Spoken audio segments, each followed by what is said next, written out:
आप यहाँ क्या करने आए हैं? सर, आज मैं यहाँ पर एक बुजुर्ग की असली कहानी के बारे में बताने वाली हूँ, जो शायद आज के ज़माने में हर किसी बुजुर्ग के साथ होता है और वो बुजुर्ग मेरे जानने वाले ही थे। और सर, मैं इस मंच पर ये कहानी इसलिए सुना रही हूँ क्योंकि इस मंच पर बोली हुई बात सभी के दिलों तक और सभी के कानों तक पहुँचती है। तुमने बहुत सही प्लेटफॉर्म चुना है, बिकॉज इससे बड़ा देश का कोई प्लेटफॉर्म नहीं है। क्या बात है, क्या बात है जी, क्या बात है। और सर, उनकी ऐसी स्थिति कैसे हुई, आज मैं वो ही बताने वाली हूँ। बिल्कुल बिल्कुल। सर, जो मेरे जानने वाले बुजुर्ग थे, उनका एक बेटा था और वो उससे बहुत ही प्यार करते थे। और सर, बचपन से लेके बड़े होने तक उन्होंने उसे किसी भी चीज़ की कमी नहीं होने दी। और तो और सर, वो खुद हमेशा पुराने कपड़े पहनते थे, लेकिन अपने बेटे को हमेशा नए कपड़े दिलाते थे। वो खुद भूखे रह लेते थे, लेकिन अपने बेटे का पेट हमेशा भरा रखते थे। और सर, उन्होंने अपने बेटे को पढ़ाया, अच्छे स्कूल में एडमिशन कराया, दिन रात मेहनत की, सिर्फ इस सपने के लिए कि उनका बेटा एक दिन बड़ा आदमी बनेगा। माँ तो 9 महीने पालती है, लेकिन एक बाप जिंदगी भर बच्चे को पालता है। जी सर, आपने बिल्कुल सही कहा। और सर, कुछ सालों बाद उन्होंने अपना सपना पूरा किया, उनका बेटा डॉक्टर बन गया।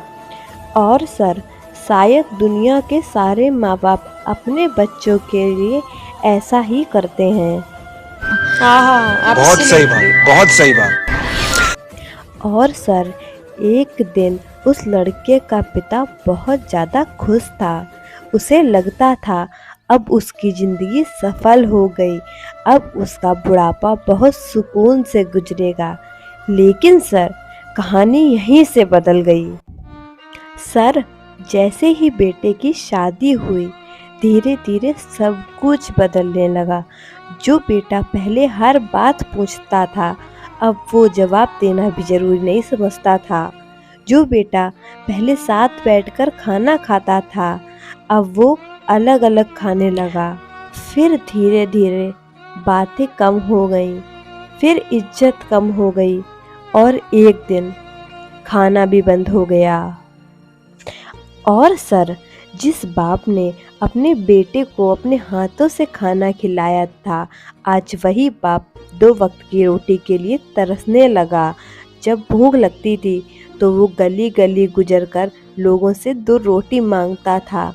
कभी कोई दे देता तो पेट भर जाता था और कभी होटल के बाहर फेंका हुआ खाना भी उठाकर खा लेता। क्योंकि सर, शायद बुढ़ापा ऐसा ही होता है, जहाँ ना शरीर साथ देता है ना हालात। और सबसे बड़ी बात सर, जब उनका बेटा उन्हें भीख मांगते हुए देखता तो उन्हें रोकता नहीं बल्कि गुस्सा और करता। मेरे को डर बहुत लगा है कि अगर मेरा बेटा कल मुझे ऐसा बोले, मैं तो ऐसे ही मर जाऊंगा। जी सर, आप बिल्कुल सही कह रहे हैं, पर जिस पर बीतती है सर, वही जान सकता है। फिर एक दिन उन्होंने मुझसे कहा, सर बेटा, जब मेरे पास पैसा था तो सब मेरी इज्जत करते थे, आज कुछ नहीं है तो मैं बोझ बन गया। और उन्होंने कहा, इस दुनिया में 4 पैसे हों तो इज्जत है, वरना इंसान इंसान नहीं रहता। सही बात, बहुत सही बात। राम रुला दिया तुमने तो।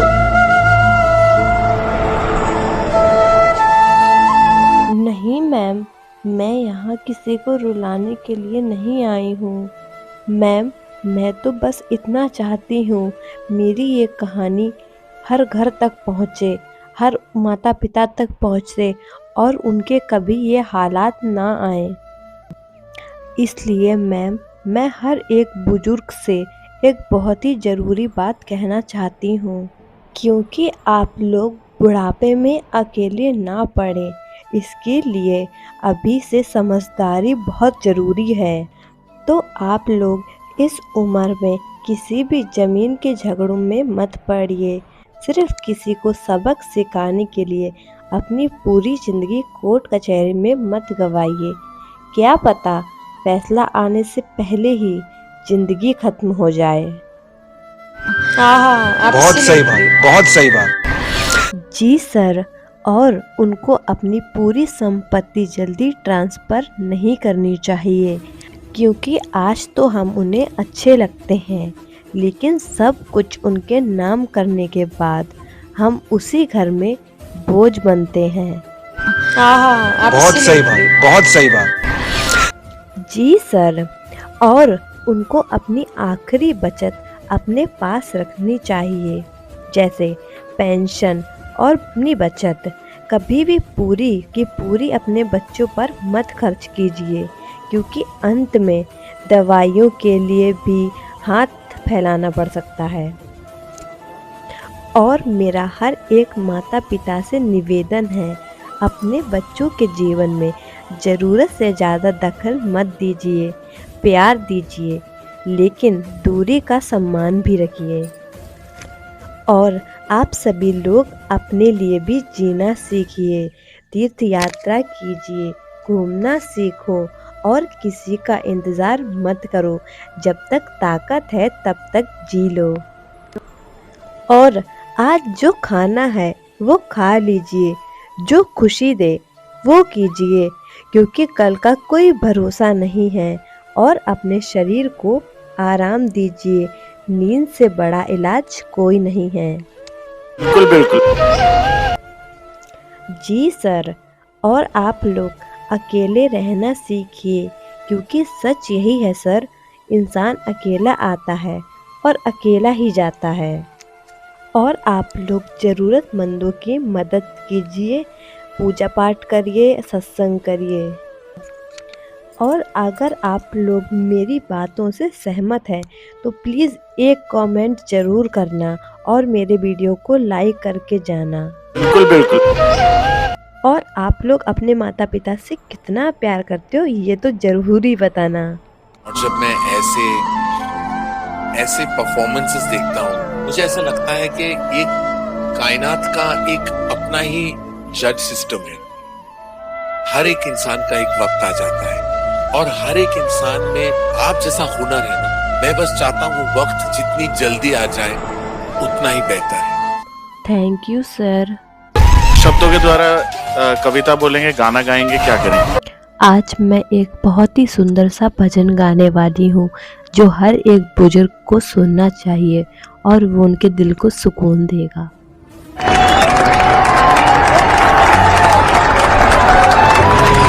ओके सर, तो अपने प्यारे से सॉन्ग को शुरू करते हैं। अच्छे से गाओ, तोड़ दो। जय माता दी, लेट्स रॉक।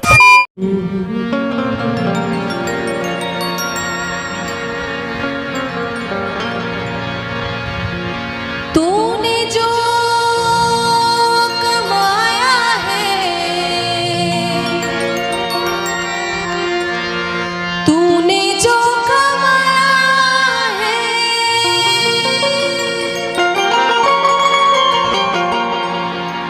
तूने जो कमाया है वो दूसरा ही खाएगा। और ऐसा जाहिर सी बात है, बाप कमाता है तो बेटा खाता है, और बेटा कमाता है तो उसका बेटा खाता है। हम अगर फल लगाते हैं तो हमारी जनरेशन जो आने वाली पीढ़ियां हैं खाती हैं।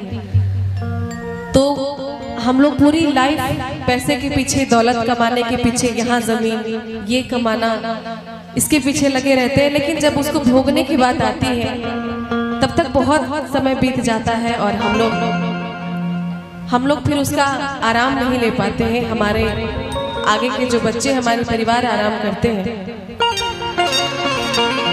तूने जो कमाया है वो दूसरा ही खाएगा। खाली हाथ आया है, खाली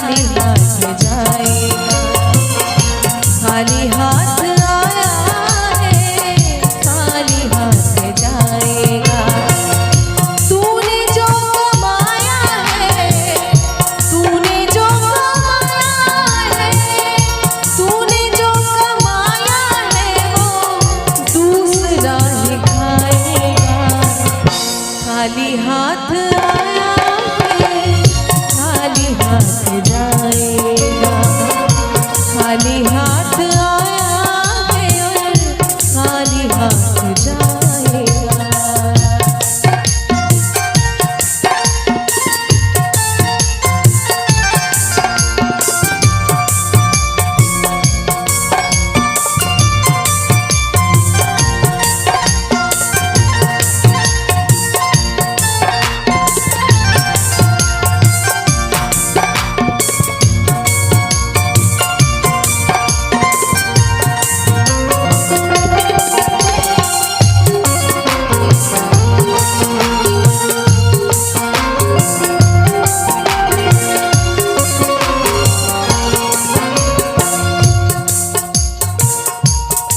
कोई भी चीज भूलने में देर नहीं लगती है, चाहे वो इंसान हो, किसी का प्यार हो, कोई भी चीज हो, कुछ वक्त के लिए याद रहता है, फिर हम लोग भूल जाते हैं।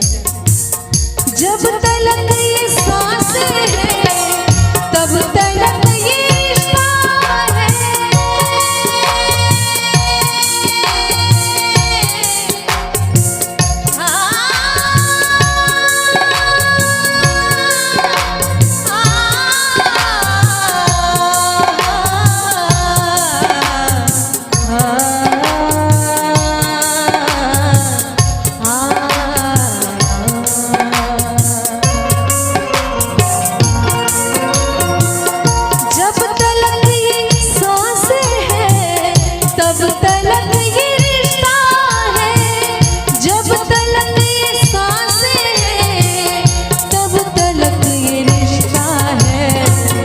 सांस रुक जाएगी रिश्ता छूट जाएगा, सांस रुक जाएगी और रिश्ता टूट जाएगा।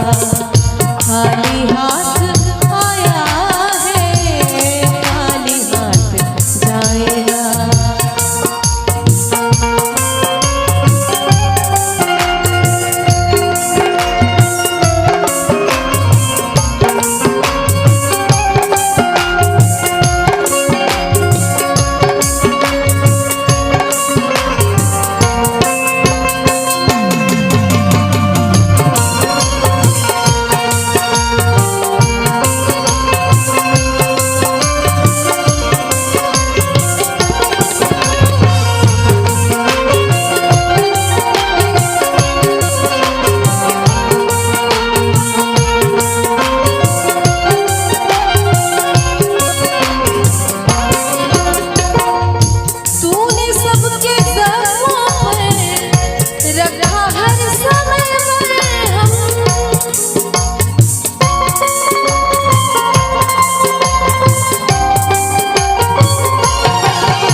बाद मरने के तुझको कोई रख ना पाएगा, बाद मरने